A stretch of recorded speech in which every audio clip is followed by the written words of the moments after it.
नमस्कार दोस्तों, आज हम बात करेंगे एक ऐसे विषय पर जो भारत की अर्थव्यवस्था और वैश्विक स्थिति से जुड़ा है।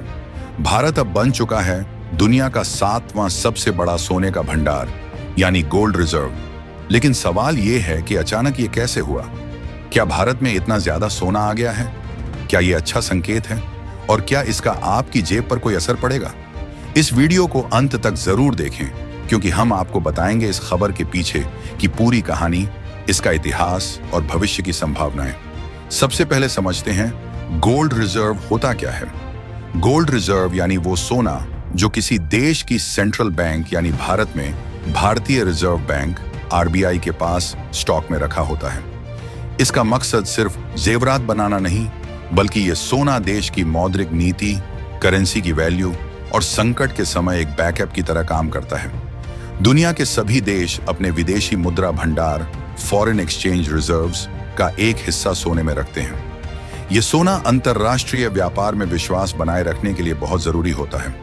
अभी हाल ही में वर्ल्ड गोल्ड काउंसिल की रिपोर्ट के अनुसार भारत के पास अब 822.1 मीट्रिक टन से ज्यादा सोना है, जिससे भारत ने नीदरलैंड को पीछे छोड़ते हुए 7वां स्थान हासिल किया है। पूरी खबर क्या है, आइए विस्तार से समझते हैं।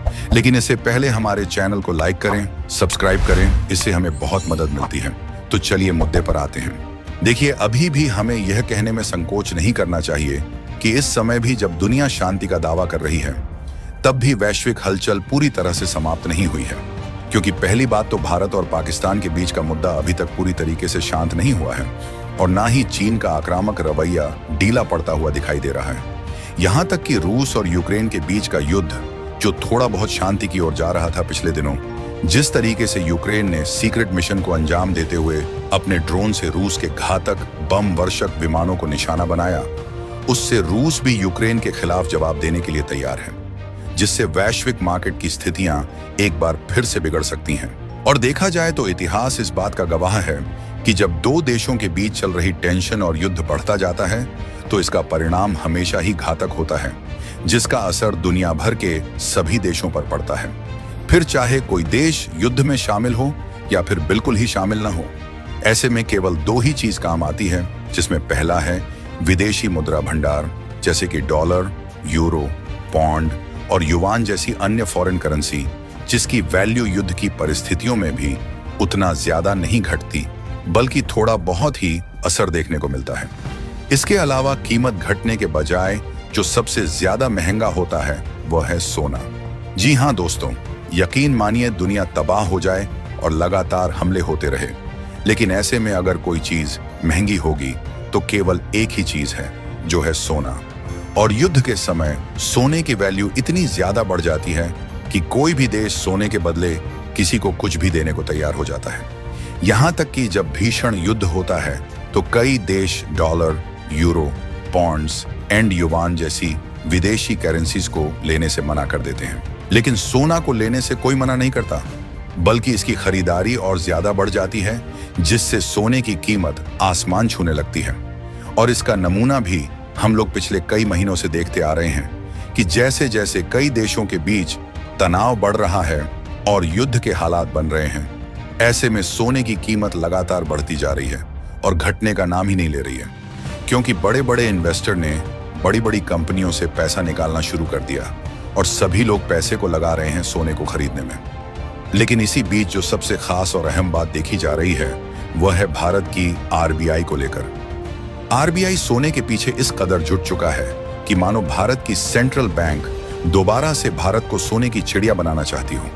क्योंकि दोस्तों, आरबीआई ने चुपके इतना सोना इकट्ठा कर लिया कि इसका अंदाजा तो कई देशों को था ही नहीं कि भारत सोने को इकट्ठा कर रहा है।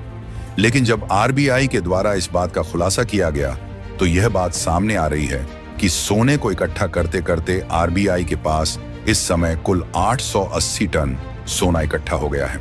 और न सिर्फ भारत की आरबीआई ने इतना ज्यादा सोने को इकट्ठा किया है, बल्कि 880 टन सोना स्टोर करने के साथ साथ दुनिया का 7वां सबसे बड़ा सोने का भंडार वाला देश बन गया है। आपको बता दें कि ज्यादा दिन पहले नहीं, बल्कि पिछले साल 2024 में ही यह बात देखी जाती थी कि भारत गोल्ड होल्डिंग के मामले में कहां है, तो भारत गोल्ड होल्डिंग लिस्ट में 9वें नंबर पर देखने को मिलता था। हालांकि उसके बाद कई देशों का सोने का भंडार कम हुआ तो उसमें भारत का भी घटा, लेकिन भारत का गोल्ड रिजर्व उतना ज्यादा कम नहीं हुआ। इसलिए भारत जो गोल्ड होल्डिंग के मामले में 9वां देश था, उसके बाद भारत की पोजीशन 8वें नंबर पर आ गई। उसके बाद से भी इस तरीके से वैश्विक उथल पुथल चल रही थी। इसीलिए भारत ने अपनी गोल्ड होल्डिंग को तेजी के साथ बढ़ा तो रहा ही था, लेकिन इंतजार था कि भारत 7वां सबसे बड़ा देश कब बनेगा। लेकिन अब रिपोर्ट में बताया जा रहा है कि भारत का गोल्ड रिजर्व भी करीब 880 टन पहुंच चुका है और इसी के साथ साथ भारत दुनिया का 7वां सबसे बड़ा गोल्ड होल्डिंग करने वाला देश बन गया है। और आरबीआई के द्वारा जारी किया गया यही वह गोल्ड होल्डिंग का आंकड़ा है जो कि चीन, पाकिस्तान, यहां तक कि कई पश्चिमी देशों को भी बार बार सोचने पर मजबूर कर रहा है कि जो भारत कुछ दशकों पहले अंग्रेजों का गुलाम था, वहीं भारत आखिरकार इतनी तेजी से डेवलपमेंट कैसे कर रहा है। और आपको जानकर खुशी होगी कि भारत की आरबीआई ने यह रणनीति 2025 की शुरुआत से ही तेजी के साथ अप्लाई करना शुरू कर दिया था और इस साल की शुरुआत के ही कुछ महीनों में करीब 57.5 टन सोने को खरीदकर पिछले 7 साल के रिकॉर्ड को तोड़ दिया, जो कि पिछले 7 सालों में आरबीआई के द्वारा दूसरी सबसे बड़ी सोने की खरीद थी। यानी कि फिलहाल भारत के पास करीब 880 टन सोना इकट्ठा हो गया है। तो इससे भारत एक नए मोर्चे पर बड़ा खेल खेल सकता है, क्योंकि कभी कभी होता यह है कि अमेरिका और यूरोप जैसे देश अपने डॉलर और यूरो करेंसी में व्यापार करने के लिए कई देशों पर प्रतिबंध लगा देते हैं। जैसे कि हम लोगों ने रसिया यूक्रेन युद्ध के दौरान देखा कि अमेरिका ने अब तक रूस के ऊपर डॉलर में ट्रेड करने के लिए सैंक्शन लगाया हुआ है, जिससे कि रूस इस समय डॉलर में लेन देन नहीं कर पाता। लेकिन मैं आपको बता दूं कि भारत के पास इस समय जो गोल्ड है उसकी कीमत लगातार बढ़ती ही जा रही है और इस समय भारत के पास मौजूद टोटल गोल्ड की कीमत लगभग 4.3 लाख करोड़ रुपए हो चुकी है। यानी कि अगर इसे डॉलर में कन्वर्ट किया जाए तो यह करीब 52 बिलियन डॉलर बनते हैं। यानी कि अगर इमरजेंसी में आपदा भी आ जाए तो चाहे भारत से रुपया या फिर डॉलर में लेन देन कोई करें या ना करें, इसके बावजूद भी इमरजेंसी में हम करीब 7 से 8 महीने का खर्च सोने के एक्सचेंज से ही चला सकेंगे। और जैसा कि हमने आपको बताया कि अगर इस तरीके से आपदाएं आती हैं तो विश्व भर के कई देशों में आएंगी, जिससे सोने की कीमत और बढ़ेगी, जिससे 7 या 8 महीने की तो बात छोड़िए, कई सालों का खर्च भी चल सकता है।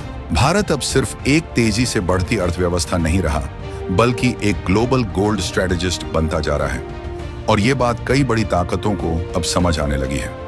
भारत का 7वां स्थान एक बहुत बड़ा आर्थिक संकेतक है। ये दिखाता है कि भारत अब सिर्फ एक उपभोक्ता नहीं, बल्कि एक रणनीतिक रूप से सोचने वाला राष्ट्र भी बन गया है।